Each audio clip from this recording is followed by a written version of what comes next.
ढारे जइहे भोरे भोर गे छौड़ी जलवा ढारे जइहे भोरे भोर गे छौड़ी मिला तो दुल्हवा तोरो गोर गे छौड़ी भोला जी दुल्हवा देखन गोर गे छौड़ी यहर जी लगइहे हथवा जोड़ गे छौड़ी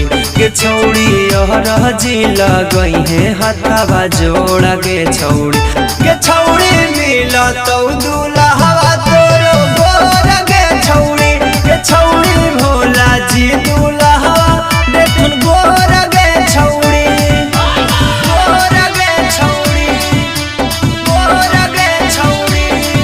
बोला बोला बाबा महेंद्रनाथ की।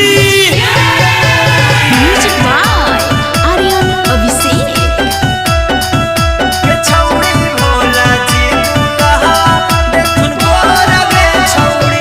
छौड़ी पूरा हो तो सोचल सपना तोर गे छौड़ी पूरा हो तो सोचल सपना तोर गे छौड़ी मिला तो दुल्हवा तोरो गोर गे छौड़ी भोला जी दे तुम दुल्हवा तोरो गोर गे छौड़ी चम चमकतौ किस्मत तोर गे छौड़ी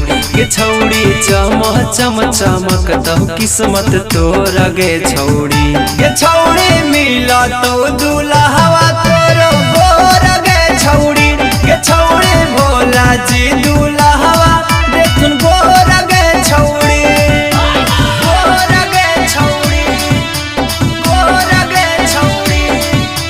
प्रेम से बोलिए भंगी बाबा की। Music by Aryan Abhishek.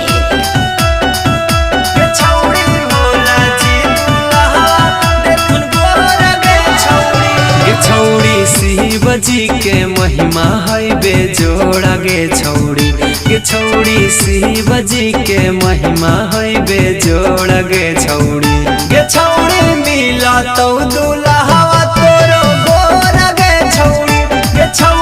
भोला जी दुल्हवा देखन गोर गे छौड़ी नल से आला बेला से जुटता डोर गे छौड़ी मिलन अभिषेक से जुटता डोर गे छौड़ी मिला तो दुल्हा